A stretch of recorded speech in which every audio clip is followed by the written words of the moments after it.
Praise the Lord. വെളിപാട് പുസ്തകത്തിൽ നിന്നുള്ള വായന, അധ്യായം 1, 4 മുതൽ 8 വരെയുള്ള തിരുവചനങ്ങൾ. യോഹന്നാൻ ഏഷ്യയിലുള്ള 7 സഭകൾക്ക് എഴുതുന്നത്. ആയിരിക്കുന്നവനും ആയിരുന്നവനും വരാനിരിക്കുന്നവനുമായവനിൽ നിന്നും, അവൻ്റെ സിംഹാസന സന്നിധിയിലെ സപ്താത്മാക്കളിൽ നിന്നും, വിശ്വസ്ത സാക്ഷിയും മൃതരിൽ നിന്നുള്ള ആദ്യജാതനും ഭൂമിയിലെ രാജാക്കന്മാരുടെ അധിപതിയുമായ യേശു ക്രിസ്തുവിൽ നിന്നും നിങ്ങൾക്ക് കൃപയും സമാധാനവും. നമ്മെ സ്നേഹിക്കുകയും സ്വന്തം രക്തത്താൽ നമ്മെ പാപത്തിൽ നിന്ന് മോചിപ്പിക്കുകയും സ്വപിതാവായ ദൈവത്തിൻ്റെ രാജ്യവും പുരോഹിതരും ആക്കുകയും ചെയ്തവന് മഹത്വവും പ്രതാപവും എന്നേക്കും ഉണ്ടായിരിക്കട്ടെ. അവൻ വാനമേഘങ്ങളുടെ അകമ്പടിയോടെ ആഗതനാകുന്നു. ഓരോ മിഴിയും അവിടുത്തെ കാണും. അവനെ കുത്തിമുറിവേൽപ്പിച്ചവരും അവനെ പ്രതി മാറത്തടിച്ചു വിലപിക്കുന്ന ഭൂമിയിലെ സർവ്വഗോത്രങ്ങളും അവനെ ദർശിക്കും. ആമേൻ. ആയിരിക്കുന്നവനും ആയിരുന്നവനും വരാനിരിക്കുന്നവനും സർവശക്തനുമായ കർത്താവായ ദൈവം അരുളിച്ചെയ്യുന്നു, ഞാൻ ആദിയും അന്തവുമാണ്. Praise the Lord. സ്നേഹമുള്ളവരെ, വെളിപാട് പുസ്തകത്തിൻ്റെ ആമുഖമാണ് നമ്മൾ പഠന വിഷയമാക്കുന്നത്. കഴിഞ്ഞ തവണ 1 മുതൽ 3 വരെയുള്ള വാക്യങ്ങൾ നമ്മൾ വായിച്ചു. ഇന്ന് 4 മുതൽ 8 വരെയുള്ള വാക്യങ്ങൾ ഞാൻ വായിച്ചു. ഇത് വിശദമായി പഠിക്കാൻ നമ്മൾ ശ്രമിക്കുകയാണ്. 2 ഭാഗങ്ങൾ, 2 കാര്യങ്ങൾ ഇവിടെ പ്രത്യേകമായിട്ട് എടുത്തു കാണിക്കുന്നുണ്ട്. ആദ്യത്തേത് 4 മുതൽ 6 വരെയുള്ള വാക്യങ്ങൾ അഭിവാദനമാണ്. 7, 8 വാക്യങ്ങൾ ഒരു പ്രവാചക വചനവും. അഭിവാദനം ഒരു ലേഖനത്തിൻ്റെ രീതിയിലാണ് എഴുതിയിരിക്കുന്നത്. നമുക്കറിയാം, പുതിയ നിയമത്തിൽ പല രീതിയിലുള്ള, പല സാഹിത്യരൂപങ്ങളിലുള്ള ഗ്രന്ഥങ്ങളുണ്ട്. സുവിശേഷങ്ങളുണ്ട്, ചരിത്രഗ്രന്ഥമായി പറയാവുന്ന അപ്പസ്തോല പ്രവർത്തനങ്ങളുണ്ട്. 21 പുസ്തകങ്ങൾ ലേഖനങ്ങളായിട്ടാണ് അറിയപ്പെടുന്നത്. പൗലോസ് എഴുതിയ ലേഖനങ്ങൾ, ഹെബ്രായർക്ക് എഴുതിയ ലേഖനം, പത്രോസ് എഴുതിയ ലേഖനങ്ങൾ, യാക്കോബിൻ്റെ ഒരു ലേഖനം, യോഹന്നാൻ്റെ 3 ലേഖനങ്ങൾ, യൂദാ എഴുതിയ ഒരു ലേഖനം. ഇങ്ങനെ മൊത്തം 21 ലേഖനങ്ങൾ പുതിയ നിയമത്തിലുണ്ട്. ആ ലേഖനങ്ങൾക്കെല്ലാം പ്രത്യേക ശൈലിയുണ്ട്. ആർക്ക് എഴുതുന്നു, ആ എഴുതുന്ന ആളിൻ്റെ പേരുവിവരങ്ങൾ, അതുപോലെ തന്നെ ആ ആൾ നൽകുന്ന ഒരു ആശംസ, അഭിസംബോധന, ഇതല്ല. ഇവിടെ 4-ാം വാക്യം ഒരു ലേഖനത്തിൻ്റെ ശൈലിയിൽ അഭിസംബോധന രൂപത്തിലാണ് എഴുതിയിരിക്കുന്നത്. യോഹന്നാൻ ഏഷ്യയിലുള്ള 7 സഭകൾക്ക് എഴുതുന്നത്. ആരാണ് ഗ്രന്ഥകർത്താവ്, ആർക്കാണ് എഴുതുന്നത് എന്ന് വ്യക്തമാക്കുന്നു. ആരാണ് ഈ യോഹന്നാൻ എന്ന് തർക്കമുണ്ട്. പൊതുവെ അംഗീകരിക്കപ്പെട്ടിരിക്കുന്നത് സബദിപുത്രനും യാക്കോബിൻ്റെ സഹോദരനും യേശുവിൻ്റെ അപ്പസ്തോലനുമായ യോഹന്നാനാണ് ഇവിടെ ഗ്രന്ഥകർത്താവ് എന്നതാണ്. അല്ല, ഏതോ ഒരു പ്രെസ്ബിറ്റർ ജോണാണ് എന്ന് പറയുന്നവരുണ്ട്. അപ്പസ്തോലന്മാരൊരുവനല്ല, നമുക്കറിവില്ലാത്ത ഒരു പുരോഹിതനാണെന്ന് പറയുന്നവരുണ്ട്. പല തർക്കങ്ങളും നിലനിൽക്കുന്നുണ്ടെങ്കിലും പൊതുവെ അംഗീകരിക്കപ്പെട്ടിരിക്കുന്ന ആ ഒരു നിലപാടാണ് ഞാനിവിടെ സ്വീകരിക്കുക. യോഹന്നാൻ, അപ്പസ്തോലനായ യോഹന്നാൻ, യേശുവിൻ്റെ ശ്രേഷ്ഠ ശിഷ്യൻ, ഏറ്റവും പ്രിയപ്പെട്ട ശിഷ്യനായി അറിയപ്പെടുന്ന യോഹന്നാനാണ്. യോഹന്നാൻ ആർക്കാണ് എഴുതുന്നത്? ഏഷ്യയിലുള്ള 7 സഭകൾക്ക്. ഏഷ്യ എന്ന് പറയുമ്പോൾ ഓർക്കണം, യോഹന്നാൻ എഴുതുന്ന കാലഘട്ടത്തിൽ ഏഷ്യ ഒരു ഭൂഖണ്ഡമായിരുന്നില്ല. ഭൂഖണ്ഡത്തേക്കാൾ കൂടുതൽ ഒരു പ്രത്യേക പ്രവിശ്യയാണ്. റോമാ സാമ്രാജ്യത്തിൻ്റെ ഒരു പ്രവിശ്യ, ഇന്ന് ടർക്കിയുടെ പടിഞ്ഞാറ് ഭാഗത്തുള്ള ഒരു സ്ഥലം. ആ പ്രദേശത്തിന് ഏഷ്യ എന്ന് വിളിച്ചിരുന്നു. അന്ന് ഏഷ്യ ഭൂഖണ്ഡത്തിൽ നിന്ന് മാറ്റി അതിനെ പ്രത്യേകമായിട്ട് അറിയാൻ വേണ്ടി ഇതിനെ ഏഷ്യ മൈനർ എന്നാണ് ഇന്ന് വിളിക്കുന്നത്, ഏഷ്യ മൈനർ. അപ്പോൾ ഏഷ്യയിലെ 7 സഭകൾക്ക് എഴുതുന്നത്. 7 സഭകളുടെ പേര് പറയുന്നുണ്ട്. 2-3 അധ്യായങ്ങളിൽ കൃത്യമായി 7 സഭകൾ പേരെടുത്ത് പറയുന്നുണ്ട്. അതേസമയം ഈ 7 എന്നതൊരു പൂർണ്ണസംഖ്യ ആയതിനാൽ 7 സഭകൾക്ക് എഴുതുന്നത് എല്ലാ സഭകൾക്കുമുള്ള ലേഖനമാണ് എന്നുകൂടി നമ്മൾ ഓർക്കണം. 1-ാം നൂറ്റാണ്ടിൽ ഏഷ്യ മൈനറിലെ 7 പട്ടണങ്ങൾ ജീവിച്ചിരുന്ന 7 സഭകളുണ്ടായിരുന്ന അംഗങ്ങൾക്ക് മാത്രമല്ല, ഈ 21-ാം നൂറ്റാണ്ടിൽ ലോകത്തിൻ്റെ ഏത് ഭാഗത്ത് ജീവിക്കുന്നവർക്കും ഇവിടെ പറയപ്പെടുന്ന, ഇവിടെ എഴുതപ്പെടുന്ന സംഗതികൾ ബാധകമാണ്, പ്രസക്തമാണ്. അപ്പോൾ 7 പൂർണ്ണസംഖ്യയായതിനാൽ സഭകൾക്ക് മൊത്തമായിട്ടുള്ള ലേഖനമായിട്ട് വേണം ഇതിനെ കാണാൻ. അതേസമയം ഓരോ സ്ഥലത്തിൻ്റെയും പ്രത്യേകമായിട്ട് എടുത്തു പറയും. ആ പട്ടണത്തിൻ്റെ പ്രത്യേകതകൾക്ക് അനുയോജ്യമായ രീതിയിലായിരിക്കും അവരോട് സംസാരിക്കുക. പക്ഷേ 7 കൂടി മൊത്തമായിട്ട് എടുക്കുമ്പോൾ എല്ലാ സാഹചര്യങ്ങളും, എല്ലാ ക്രിസ്തീയ ജീവിതത്തിൻ്റെ തുറകളും ഇവിടെ പ്രസക്തമായി തീരും. അപ്പോൾ യോഹന്നാൻ ഏഷ്യയിലുള്ള 7 സഭകൾക്ക് എഴുതുന്നത്. യോഹന്നാൻ എഴുതുന്നെങ്കിലും യോഹന്നാൻ്റെ വാക്കുകളല്ല എഴുതുന്നത്, നമുക്ക് അറിയാം. പിതാവിൽ നിന്ന് യേശുക്രിസ്തു വഴി ലഭിച്ച വെളിപാടാണ് ഇവിടെ പരാമർശ വിഷയം. ഇനി ആശംസ ആണ് വരുന്നത്. അഭിവാദനം, ആശംസ. ആയിരിക്കുന്നവനും ആയിരുന്നവനും വരാനിരിക്കുന്നവനുമായവരിൽ നിന്നും ആദ്യത്തേത്. ആരാണ് ഈ ആയിരിക്കുന്നവൻ, ആയിരുന്നവൻ, വരാനിരിക്കുന്നവൻ? ഇന്നലെ ഉണ്ടായിരുന്നവൻ, ഇന്നുള്ളവൻ, നാളെയും ഉണ്ടായിരിക്കുന്നവൻ. ഇതിനെ നിത്യൻ എന്ന് നമുക്ക് വിശേഷിപ്പിക്കാം. ആദിയും അവസാനവുമില്ലാത്തവൻ, എന്നും ഇന്നായിരിക്കുന്നവൻ, അത് ദൈവമാണ്. പിതാവായ ദൈവത്തെ വിശേഷിപ്പിക്കാനാണ് ഇവിടെ ഈ 3 വിശേഷണങ്ങൾ യോഹന്നാൻ ഉപയോഗിച്ചിരിക്കുന്നത്. പിന്നീട് ഇതേ വിശേഷണം യേശുക്രിസ്തുവിന് ഉപയോഗിക്കുന്നതായിട്ട് നമ്മൾ കാണും. പക്ഷെ ഇവിടെ പിതാവിനെക്കുറിച്ചാണ്. പിതാവും പുത്രനും പരിശുദ്ധാത്മാവും എന്ന ആ പേരുകൾ വെളിപാട് ഗ്രന്ഥകാരൻ ഉപയോഗിക്കുന്നില്ല. പൗലോസിൻ്റെ ലേഖനങ്ങളിൽ കാണുന്ന രീതിയിൽ പിതാവിൻ്റെയും പുത്രൻ്റെയും പരിശുദ്ധാത്മാവിൻ്റെയും പേരുകൾ പ്രത്യേകം പറയുന്നില്ല. പക്ഷേ അതിന് പകരം വ്യത്യസ്തമായ രീതിയിൽ അവതരിപ്പിക്കുകയാണ്. ആരാണ് പിതാവ്? പിതാവ് എന്നും ആയിരുന്നവനാണ്, എന്നും ഉണ്ടായിരുന്നു. പിതാവില്ലാത്ത ഒരു കാലമില്ല, സമയമില്ല. അവൻ ഇന്നുണ്ട്, നാളെ ഉണ്ടായിരിക്കുകയും ചെയ്യും. ആരംഭമില്ല, അവസാനമില്ല, എന്നും ഇന്നായിരിക്കുന്നവനാണ് ദൈവം. ദൈവത്തെ പിതാവ് എന്ന് വിളിക്കുന്നതിന് പകരം ആയിരുന്നവനും ആയിരിക്കുന്നവനും വരാനിരിക്കുന്നവനും എന്ന് വിശേഷിപ്പിക്കുന്നു. ഇനി രണ്ടാമത്തേത്, അവൻ്റെ സിംഹാസന സന്നിധിയിലെ സപ്ത ആത്മാക്കൾ. എന്തായിരിക്കും ഈ സപ്താത്മാക്കൾ? 7 മുഖ്യദൂതന്മാരാണെന്ന് കരുതുന്നവരുണ്ട്. പക്ഷേ പിതാവിനോടും പുത്രനോടും തുല്യതയിൽ നിൽക്കുന്ന മുഖ്യദൂതന്മാർ ഇല്ല. അതുകൊണ്ട് സപ്താത്മാക്കൾ എന്നത് ആത്മാവിൻ്റെ പൂർണ്ണതയെ സൂചിപ്പിക്കുന്നതായിട്ട് വേണം കണക്കാക്കാൻ. ഈ പ്രയോഗം തന്നെ വീണ്ടും 4-ാമത്തെ അധ്യായത്തിൽ വരുന്നുണ്ട്. 5-ാമത്തെ വാക്യത്തിൽ 4:5 സിംഹാസനത്തിന് മുമ്പിൽ ജ്വലിക്കുന്ന 7 തീപ്പന്തങ്ങൾ, ഇവ ദൈവത്തിൻ്റെ സപ്താത്മാക്കളാണ്. സപ്താത്മാക്കൾ 5-ാമത്തെ അധ്യായം 6-ാമത്തെ വാക്യത്തിൽ ഇത് വീണ്ടും കാണും. ഈ കണ്ണുകൾ ലോകമെമ്പാടും അയക്കപ്പെടുന്ന ദൈവത്തിൻ്റെ സപ്താത്മാക്കളാണ്. 7 ആത്മാക്കൾ. അപ്പോൾ 7 വ്യത്യസ്ത ആത്മാക്കൾ എന്നല്ല, ആത്മാവിൻ്റെ പൂർണ്ണത ഉൾക്കൊള്ളുന്നവൻ എന്നാണ് അർത്ഥം. അതിനെ നമ്മൾ പരിശുദ്ധാത്മാവ് എന്ന് വിശേഷിപ്പിക്കും. ഈ ആത്മാവിനെക്കുറിച്ച് സൂചന യേശയ്യായുടെ പുസ്തകത്തിൽ നൽകുന്നുണ്ട്. യേശയ്യായുടെ പുസ്തകത്തിൽ വരാനിരിക്കുന്ന രക്ഷകനെക്കുറിച്ചുള്ള പ്രവചനത്തിൽ അവൻ്റെ മേൽ ആത്മാവുണ്ടായിരിക്കും എന്ന് പറയും.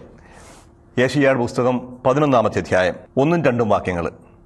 ജെസയുടെ കുറ്റിയിൽ നിന്ന് ഒരു മുള കിളിർത്തു വരും, അവൻ്റെ വേരിൽ നിന്ന് ഒരു ശാഖ പൊട്ടിക്കിളർക്കും. കർത്താവിൻ്റെ ആത്മാവ് അവൻ്റെ മേൽ വസിക്കും. ഈ കർത്താവിൻ്റെ ആത്മാവിനെ വിശേഷിപ്പിക്കുന്ന പ്രകാരമാണ്: ജ്ഞാനത്തിൻ്റെയും വിവേകത്തിൻ്റെയും ആത്മാവ്, ഉപദേശത്തിൻ്റെയും ശക്തിയുടെയും ആത്മാവ്, അറിവിൻ്റെയും ദൈവഭക്തിയുടെയും ആത്മാവ്. ദൈവഭയം, ദൈവഭക്തി എന്ന് വിശേഷിപ്പിക്കും. ഇങ്ങനെ 7 വിശേഷണങ്ങൾ ആത്മാവിന് പറയും. ദൈവഭയം, ദൈവഭക്തി. ആ ആത്മാവാണ് ഇവിടെ സൂചിപ്പിക്കുക. ആത്മാവിൻ്റെ പൂർണ്ണത, ആ പൂർണ്ണതയാണ് പരിശുദ്ധാത്മാവ്. പുതിയ നിയമത്തിൻ്റെ കാഴ്ചപ്പാടിൽ സഭാ പ്രബോധനങ്ങളുടെ വെളിച്ചത്തിൽ ഈ ആത്മാവിനെ പരിശുദ്ധാത്മാവ് നമ്മൾ വിശേഷിപ്പിക്കും. പരിശുദ്ധ ത്രിത്വത്തിലെ 3-ാമത്തെ ആളായ പരിശുദ്ധാത്മാവ്. അപ്പോഴായിരുന്നവനും ആയിരിക്കുന്നവനും വരാനിരിക്കുന്നവനുമായ പിതാവിൽ നിന്നും ദൈവത്തിൻ്റെ സന്നിധിയിലെ സപ്താത്മാക്കളായ പരിശുദ്ധാത്മാവിൽ നിന്നും. ഇനി 3-ാമത്തേത്, വിശ്വസ്ത സാക്ഷിയും മൃതരിൽ നിന്നുള്ള ആദ്യജാതനും ഭൂമിയിലെ രാജാക്കന്മാരുടെ അധിപതിയുമായ യേശു ക്രിസ്തുവിൽ നിന്നും നിങ്ങൾക്ക് കൃപയും സമാധാനവും. അപ്പോൾ യേശുവിനെ വിശേഷിപ്പിക്കുന്നത് എന്തൊക്കെയാണെന്ന് നോക്കുക. ആദ്യത്തേത് വിശ്വസ്ത സാക്ഷിയാണ്. യേശു സാക്ഷിയാണ്. മാർട്യൂർ എന്ന പദമാണ് ഗ്രീക്കിൽ ഉപയോഗിക്കുന്നത്. രക്തസാക്ഷി എന്നാണ് നമ്മളതിനെ വിശേഷിപ്പിക്കുക. യേശു ആർക്കാണ് സാക്ഷ്യം നൽകുന്നത്? ആരുടെ സാക്ഷിയാണ്? ദൈവത്തിൻ്റെ സാക്ഷിയാണ് യേശു. ദൈവത്തിൻ്റെ സ്നേഹത്തിന് അതിരുകളില്ല എന്നുള്ള ആ സത്യത്തിന് സാക്ഷ്യം നൽകുന്നതിനാണ്. യേശു സാക്ഷിയാണ്, വിശ്വസ്തനാണ്. അവനെ വിശ്വസിക്കാം. യേശു പിതാവിനോട് വിശ്വസ്തത പാലിച്ചവനാണ്. പിതാവിൻ്റെ ഹിതം പൂർണ്ണമായി നടപ്പാക്കിയവനാണ്. പിതാവിന് പൂർണ്ണമായ സാക്ഷ്യം നൽകിയവനാണ്. തൻ്റെ കുരിശുമരണത്തിലൂടെ, കുരിശു ചിന്ത രക്തത്തിലൂടെ രക്തസാക്ഷിയായവനാണ്. അപ്പോൾ അവൻ വിശ്വസ്ത സാക്ഷിയാണ്. പിതാവിനോട് വിശ്വസ്തത പാലിക്കുന്നു. പിതാവിനോട് വിശ്വസ്തത പാലിക്കുന്നത് കൊണ്ട് അവനെ നമുക്കും വിശ്വസിക്കാം. വിശ്വസ്തനാണ്, വിശ്വാസം അർഹിക്കുന്നവനാണ്. അപ്പോൾ വിശ്വസ്തനായ സാക്ഷിയാണ് യേശു. രണ്ടാമത്തേത്, മൃതരിൽ നിന്നുള്ള ആദ്യജാതൻ. അതിനു മുമ്പ് അനേകായിരം ലക്ഷം കണക്കിന് മനുഷ്യർ മരിച്ചിട്ടുണ്ട്, അതിനുശേഷവും മരിക്കുന്നുണ്ട്. പക്ഷേ മരിച്ചവരിൽ നിന്ന് ഉയർത്തെഴുന്നേറ്റ ഏക വ്യക്തി ഇതുവരെ യേശുവാണ്. ഇപ്പോൾ നമ്മൾ ചോദിക്കാം, ലാസറിനെ ഉയർത്തെഴുന്നേറ്റില്ലേ? ന്യായനിലെ വിധവയുടെ മകൻ ഉയർത്തെഴുന്നേറ്റില്ലേ? അതുപോലെ തന്നെ ജായിറോസിൻ്റെ മകൾ ഉയർത്തെഴുന്നേറ്റില്ലേ? പഴയ നിയമത്തിലും ഇങ്ങനെ ഉയർപ്പിനെക്കുറിച്ച് പറയുന്നില്ലേ? ഉണ്ട്. പക്ഷേ ആ ഉയർപ്പുകളൊന്നും ഒരു ഉത്ഥാനം എന്ന് പറയാനാവില്ല. ശരീരത്തിൻ്റെ ഒരു പുനരുജ്ജീവനമാണ് ഇവിടെ സംഭവിക്കുന്നത്. മരിച്ച വ്യക്തി വീണ്ടും ഉയർത്തെഴുന്നേൽക്കുന്നു, അവൻ വീണ്ടും മരിക്കുന്നു.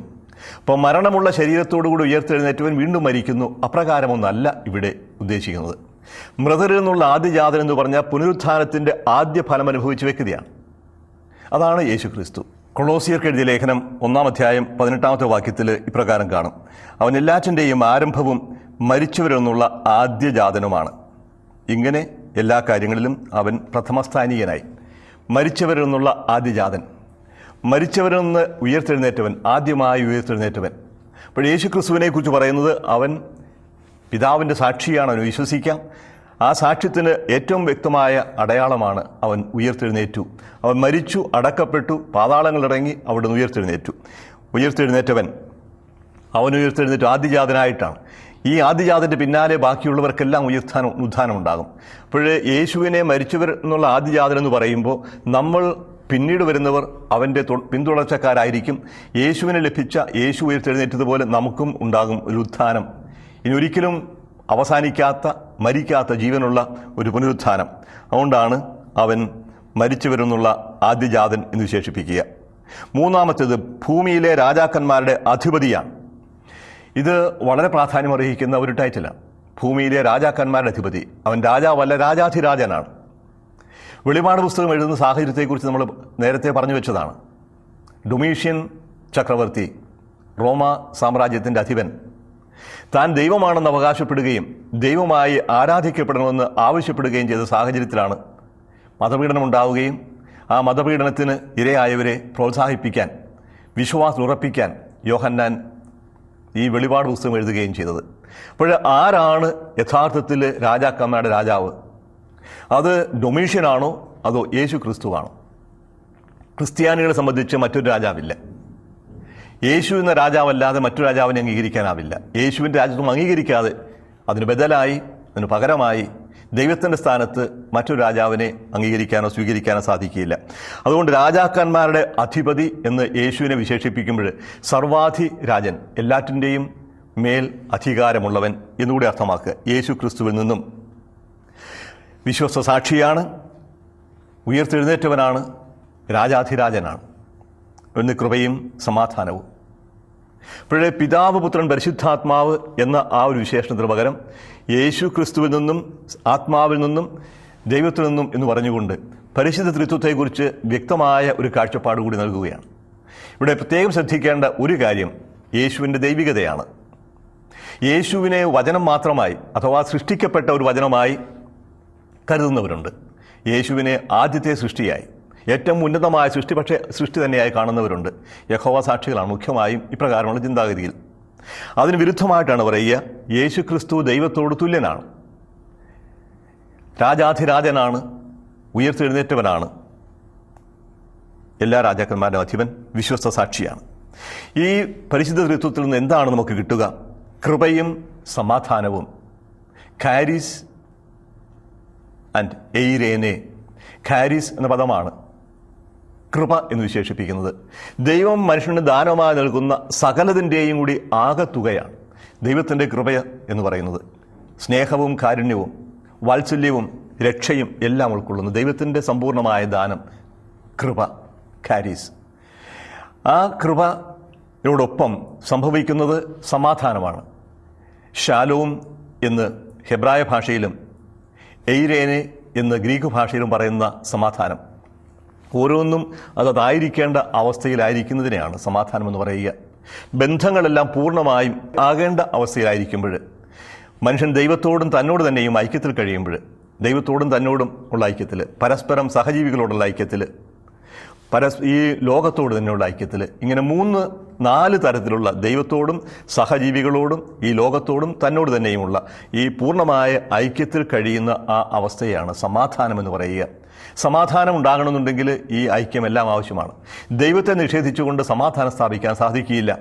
നിരീശ്വര പ്രസ്ഥാനങ്ങൾ എത്ര ശ്രമിച്ചാലും യഥാർത്ഥ സമാധാനം കൊണ്ടുവരാൻ സാധിക്കുകയില്ല. ദൈവത്തിൻ്റെ സ്ഥാനത്ത് മറ്റാരെങ്കിലും കയറ്റി പ്രതിഷ്ഠിക്കുന്ന ഏതു സംവിധാനങ്ങൾക്കും സമാധാനം കൊണ്ടുവരാൻ സാധിക്കുകയില്ല.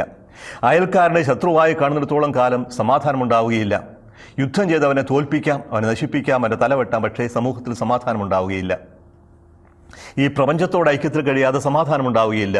എൻ്റെ ഇഷ്ടം പോലെ ഈ പ്രപഞ്ചത്തെ ഉപയോഗിക്കാൻ, നശിപ്പിക്കാൻ ഞാൻ ശ്രമിക്കുമ്പോൾ നഷ്ടപ്പെടുന്നത് സമാധാനമാണ്. അതുപോലെ തന്നെ ഞാൻ എന്നെ തന്നെ അംഗീകരിക്കാതെ എനിക്ക് സമാധാനം ഉണ്ടാവുകയില്ല. അപ്പോൾ ദൈവം നൽകുന്നതാണ് ഈ സമ്പൂർണ്ണമായ സമാധാനം. ഇതിനെയാണ് പറുദീസ എന്ന് വിശേഷിപ്പിക്കുക. അപ്പോൾ എല്ലാവർക്കും ദൈവം നൽകാൻ ആഗ്രഹിക്കുന്നത് ഈ സമാധാനമാണ്. ഈ സമാധാനത്തിൻ്റെ അടിസ്ഥാനം കൃപയാണ്, ദൈവത്തിൻ്റെ ദാനം. നിങ്ങൾക്ക് കൃപയും സമാധാനവും ഇത് നൽകുന്ന ദൈവം തുടർന്ന് പറയുന്ന പ്രകാരമാണ്: നമ്മെ സ്നേഹിക്കുകയും സ്വന്തം രക്തത്താൽ നമ്മെ പാപത്തിൽ നിന്ന് മോചിപ്പിക്കുകയും സ്വപിതാവായ ദൈവത്തിൻ്റെ രാജ്യവും പുരോഹിതരും ആക്കുകയും ചെയ്തവന് മഹത്വവും പ്രതാപവും എന്നേക്കും ഉണ്ടായിരിക്കട്ടെ. അഭിസംബോധനയുടെ അവസാനത്തെ വാക്യമാണിത്. യേശുവിനെക്കുറിച്ചാണ് പറയുന്നത്. യേശു എന്തൊക്കെയാണ് ചെയ്യുന്നത്? 3 കാര്യങ്ങൾ: സ്നേഹിക്കുകയും പാപത്തിൽ നിന്ന് മോചിപ്പിക്കുകയും സ്വപിതാവിൻ്റെ രാജ്യവും പുരോഹിതരുമാക്കുകയും ചെയ്തു. ആദ്യത്തേത് സ്നേഹിക്കുക എന്നത് എന്നും സംഭവിക്കുന്നൊരു കാര്യമാണ്. Present tense. നമ്മെ സ്നേഹിക്കുന്നവൻ, ആ സ്നേഹത്തിന് അതിരുകളില്ല, ആ സ്നേഹത്തിന് അറുതിയുമില്ല. അപ്പോൾ യേശുവിലൂടെ പ്രകടമാകുന്ന ദൈവത്തിൻ്റെ സ്നേഹമാണ്. അവൻ നമ്മെ സ്നേഹിച്ചു, അവസാനം വരെ സ്നേഹിച്ചു എന്ന് യോഹന്നാൻ പറയും. നമ്മെ സ്നേഹിക്കുന്നവൻ അതൊരിക്കൽ സംഭവിച്ചതല്ല, എന്നും സംഭവിച്ചുകൊണ്ടിരിക്കുന്നതാണ്, ഇന്നും സംഭവിച്ചുകൊണ്ടിരിക്കുന്നതാണ്. നിരന്തരമായ സ്നേഹം. നമ്മെ സ്നേഹിക്കുന്നവനും ആ സ്നേഹത്താൽ പ്രചോദിതനായിട്ടാണ് സ്വന്തം രക്തത്താൽ നമ്മെ പാപത്തിൽ നിന്ന് കഴുകി മോചിപ്പിച്ചു. യേശു ക്രിസ്തുവിൻ്റെ രക്തം വഴിയാണ് നമുക്ക് മോചനം കിട്ടിയത്. ആ രക്തം ചെന്നത് നിർബന്ധത്തിന് വഴങ്ങിയല്ല, സ്നേഹത്താൽ പ്രേരിതനായിട്ടാണ്. പത്രോസിൻ്റെ 1-ാം ലേഖനം 1-ാം അധ്യായം 18-19 വാക്യങ്ങൾ: പിതാക്കന്മാരിൽ നിന്ന് നിങ്ങൾക്ക് ലഭിച്ച വ്യർത്ഥമായ ജീവിത രീതിയിൽ നിന്ന് നിങ്ങൾ വീണ്ടെടുക്കപ്പെട്ടത് നശ്വരമായ വെള്ളിയോ സ്വർണമോ കൊണ്ടല്ല എന്ന് നിങ്ങൾ അറിയുന്നു. കറയോ കളങ്കമോ ഇല്ലാത്ത കുഞ്ഞാടിൻ്റേതുപോലുള്ള ക്രിസ്തുവിൻ്റെ അമൂല്യ രക്തം കൊണ്ടത്രേ. കറയോ കളങ്കമോ ഇല്ലാത്ത കുഞ്ഞാടിൻ്റേതുപോലുള്ള ക്രിസ്തുവിൻ്റെ അമൂല്യ രക്തം കൊണ്ടാണ് നമ്മൾ രക്ഷിക്കപ്പെട്ടത്. ഇത് പാപമോചനത്തിനു വേണ്ടി ചിന്തപ്പെടുന്ന പുതിയ ഉടമ്പടിയിലെ എൻ്റെ രക്തമാണെന്ന് യേശു തന്നെയാണ് പറഞ്ഞത്. അന്ത്യത്താഴ്വേളിയിൽ കാസ എടുത്ത് അവർക്ക് കൊടുത്തുകൊണ്ട്. അപ്പോൾ തൻ്റെ രക്തത്താലാണ് നമുക്ക് മോചനം നൽകുക. നമ്മെ സ്നേഹിക്കുന്നു, സ്വന്തം രക്തത്താൽ നമ്മെ പാപത്തിൽ നിന്ന് മോചിപ്പിച്ചു, കഴുകി മോചിപ്പിക്കുക. അതിനെക്കുറിച്ച് വീണ്ടും പലതവണ പരാമർശമുണ്ടാകും. സ്വന്തം രക്തത്താൽ നമ്മെ മോചിപ്പിക്കുകയും സ്വപിതാവായ ദൈവത്തിൻ്റെ രാജ്യവും പുരോഹിതന്മാരുമാക്കുകയും ചെയ്തു. നമ്മളെ വലിയ സ്ഥാനത്തിന് അർഹരാക്കുകയാണ്. ദൈവത്തിൻ്റെ മക്കളാകുന്നു, ദൈവത്തിൻ്റെ രാജ്യത്തിൽ പുരോഹിതന്മാരാകുന്നു. പുറപ്പാട് പുസ്തകം 19-ാമത്തെ അധ്യായം 5-6 വാക്യങ്ങൾ: നിങ്ങൾ എൻ്റെ വാക്ക് കേൾക്കുകയും എൻ്റെ ഉടമ്പടി പാലിക്കുകയും ചെയ്താൽ നിങ്ങൾ എല്ലാ ജനങ്ങളിലും വെച്ച് എനിക്ക് ഏറ്റവും പ്രിയപ്പെട്ട എൻ്റെ സ്വന്തം ജനമായിരിക്കും. കാരണം ഭൂമി മുഴുവൻ എൻ്റേതാണ്. നിങ്ങൾ എനിക്ക് പുരോഹിത രാജ്യവും വിശുദ്ധ ജനവുമായിരിക്കും. പുരോഹിത രാജ്യം, വിശുദ്ധ ജനം. വിശുദ്ധം എന്ന് പറഞ്ഞാൽ മാറ്റിവെക്കപ്പെട്ടതാണ്, ദൈവത്തിന് വേണ്ടി മാറ്റിവെക്കപ്പെട്ടത്. പുരോഹിത ദൈവത്തിനും മനുഷ്യനും മധ്യവർത്തിയായി നിൽക്കുന്നവനാണ്. ദൈവത്തിന് ആരാധന അർപ്പിക്കുന്നവൻ, ദൈവത്തിൻ്റെ ഹിതം ജനത്തെ അറിയിക്കുന്നവൻ. അവൻ നമ്മെ സ്വപിതാവായ ദൈവത്തിൻ്റെ രാജ്യവും പുരോഹിത രാജ്യമാക്കുന്നു. അപ്പോൾ ദൈവജനത്തെ പുരോഹിതരാക്കുന്നത് ദൈവത്തിനും ലോകജനതകൾക്കും മധ്യവർത്തിയായി നിൽക്കുന്നതിന് വേണ്ടിയാണ്. മാധ്യസ്ഥം വഹിക്കുക, ബലിയർപ്പിക്കുക, പ്രാർത്ഥിക്കുക, ദൈവത്തിൻ്റെ ഹിതം ജനങ്ങളെ അറിയിക്കുക, ജനങ്ങളുടെ ആവശ്യങ്ങൾ ദൈവത്തിന് മുമ്പിൽ അവതരിപ്പിക്കുക, ദൈവത്തിൻ്റെ കൃപയുടെ നീർച്ചാലുകളായി മാറുക. ഇതാണ് നമ്മെ സംബന്ധിച്ച ദൈവത്തിൻ്റെ ഹിതം. പുരോഹിതരും രാജ്യവുമാക്കി തീർക്കുകയും ചെയ്തവന് മഹത്വവും പ്രതാപവും എന്നേക്കും ഉണ്ടായിരിക്കട്ടെ. മഹത്വം ദോക്സ, ദൈവത്തിൻ്റെ മഹത്വമാണ്. യേശു ക്രിസ്തു ദൈവത്തിൻ്റെ മഹത്വം സ്വീകരിക്കുന്നു. പ്രതാപം ശക്തിയാണ്, അധികാരം, കഴിവ്. അപ്പോൾ അധികാരവും മഹത്വവും എല്ലാം സ്വീകരിക്കുന്നവനാണ് യേശു. അവൻ്റെ മരണം വഴി നമ്മെ പാപത്തിൽ നിന്ന് മോചിച്ചവൻ. ഇനി പ്രവാചക വചനമാണ്, 7-8 വാക്യങ്ങൾ. ഇതാ അവൻ മേഘങ്ങളുടെ അകമ്പടിയോടെ ആഗതനാകുന്നു. എല്ലാവരും കാത്തിരിക്കുകയാണ്. എപ്പോഴാണ് രണ്ടാമത്തെ വരവ്? പീഡനങ്ങൾക്ക് മധ്യേ മനം തകരുന്നവരാണ് ചോദിക്കുന്നത്, കർത്താവേ അങ്ങ് എപ്പോഴാണ് മടങ്ങി വരിക? അപ്പോസ്തലന്മാർ ചോദിച്ചു, കർത്താവേ അങ്ങ് ഇപ്പോഴാണ് രാജ്യം പുനഃസ്ഥാപിക്കുക? അതിന് യോഹന്നാൻ പറയുന്നതാണ്, ഇതാ അവൻ വരുന്നു, അവൻ വേഗം വരുന്നു, മേഘങ്ങളുടെ അകമ്പടിയോടുകൂടി. ദാനിയേലിൻ്റെ പുസ്തകം 7-ാം അധ്യായം 13-ാമത്തെ വാക്യത്തിൽ മേഘങ്ങളിൽ വരുന്ന മനുഷ്യപുത്രനെക്കുറിച്ചൊരു പരാമർശമുണ്ട്. അവിടുന്ന് എടുത്തിരിക്കുന്നതാണ് മേഘത്തിൻ്റെ അകമ്പടിയോടുകൂടി. മേഘം ദൈവിക സാന്നിധ്യത്തിൻ്റെ അടയാളമാണ്. മേഘത്തിൻ്റെ അകമ്പടിയോടുകൂടി വരുന്നവൻ ദൈവത്തിൻ്റെ സ്ഥാനപതിയാണ്, ദൈവം തന്നെയാണ്. അവൻ മേഘങ്ങളുടെ അകമ്പടി കൂടി വരുന്നു. ഓരോ മിഴിയും അവിടുത്തെ കാണും. അവൻ വരുമ്പോൾ ആരും ആ വരവ് കാണാതിരിക്കുകയില്ല. ഓരോ മിഴിയും അവനെ കാണും. അവനെ കുത്തി മുറിവേൽപ്പിച്ചവരും അവനെ പ്രതി മാറത്തടിച്ച് വിലപിക്കുന്നവരും ഭൂമിയിലെ സർവ്വഗോത്രങ്ങളും അവനെ ദർശിക്കും. രണ്ടു കൂട്ടം ആളുകളെക്കുറിച്ചാണ് പറയുന്നത്. അവനെ കാണുന്നവർ, അവനെ കുത്തി മുറിവേൽപ്പിച്ചവർ. സഖറിയ പ്രവാചകന്റെ പുസ്തകം 12-ാമത്തെ അധ്യായം 10-ാമത്തെ വാക്യത്തിൽ നിന്നാണ് ഇവിടെ ഉദ്ധരിക്കുന്നത്. ഞാൻ ദാവീദ് ഭവനത്തിൻ്റെയും ജെറൂസലം നിവാസികളുടെയും മേൽ കൃപയുടെയും പ്രാർത്ഥനയുടെയും ചൈതന്യം പകരും.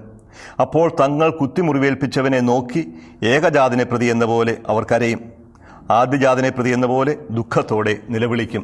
വലിയ ഒരു മാനസാന്തരത്തിൻ്റെ അവസരമായിട്ടാണ് ഈ കാഴ്ചയെ സഖറിയ വിശേഷിപ്പിക്കുന്നത്. ഇവിടെ യേശുവിൻ്റെ രണ്ടാം വരവിൽ യേശുവിനെ കുത്തിമുറിവേൽപ്പിച്ചവർ കാണും.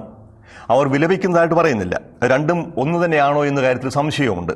അവനെ കുത്തിമുറിവേൽപ്പിച്ചവർ, യേശുവിൻ്റെ മരണത്തിന് കാരണക്കാരായവർ, യേശുവിനെ തള്ളിപ്പറഞ്ഞവർ, അതാണ് കുത്തിമുറിവേൽപ്പിച്ചവർ. അവർ കാണും. പക്ഷേ ആ കാഴ്ച രക്ഷണീയമാകണമെന്നില്ല. മാനസാന്തരപ്പെടാതെയാണ് നിൽക്കുന്നതെങ്കിൽ ആ കാഴ്ച രക്ഷണീയമാവുകയില്ല. അവൻ്റെ പ്രതി മാറത്തടിച്ച് വിലപിക്കുന്ന ഭൂമിയിലെ സകല ഗോത്രങ്ങളും അവനെ കാണും.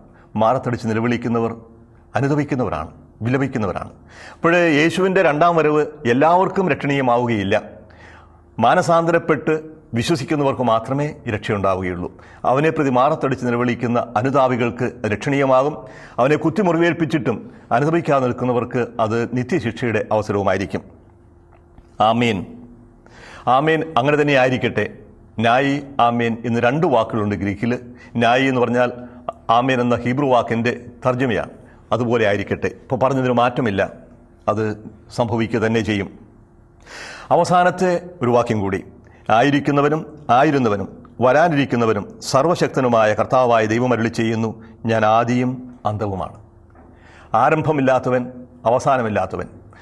സർവശക്തനായ ദൈവം പറയുന്നു, ഞാൻ ആദിയും അന്തവുമാണ്. ആൽഫ ആൻഡ് ഒമേഗ എന്നാണ് ഗ്രീക്കിൽ. ആൽഫ അക്ഷരമാലയിലെ ഗ്രീക്ക് ഭാഷയിലെ അക്ഷരമാലയിലെ ആദ്യത്തെ അക്ഷരമാണ്. ഒമേഗ അക്ഷരമാലയിലെ അവസാനത്തെ അക്ഷരവും. ഞാനാണ് എല്ലാറ്റിൻ്റെയും ആരംഭം.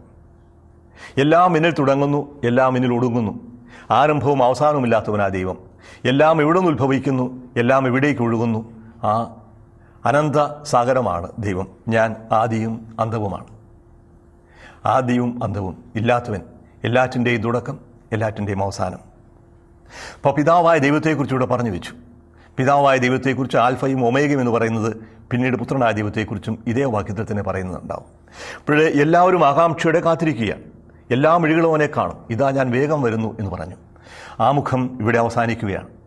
യേശുവിൻ്റെ വെളിപ്പെടുത്തൽ ഇനി സാവകാശം നമ്മൾ കാണാൻ പോവുകയാണ്. നമ്മെ സ്നേഹിക്കുകയും നമ്മെ രക്ഷിക്കുകയും ദൈവത്തിൻ്റെ രാജ്യമാക്കി മാറ്റുകയും ചെയ്ത യേശു ക്രിസ്തുവിൽ നിന്നാണ് കൃപയും സമാധാനവും ആശംസിക്കുന്നത്. ആ സമാധാനം നമ്മുടെ ഹൃദയത്തിൽ എന്നും ഉണ്ടായിരിക്കണം. അതുണ്ടാകണമെന്നുണ്ടെങ്കിൽ അനുദപിക്കാൻ സന്നദ്ധമാവണം.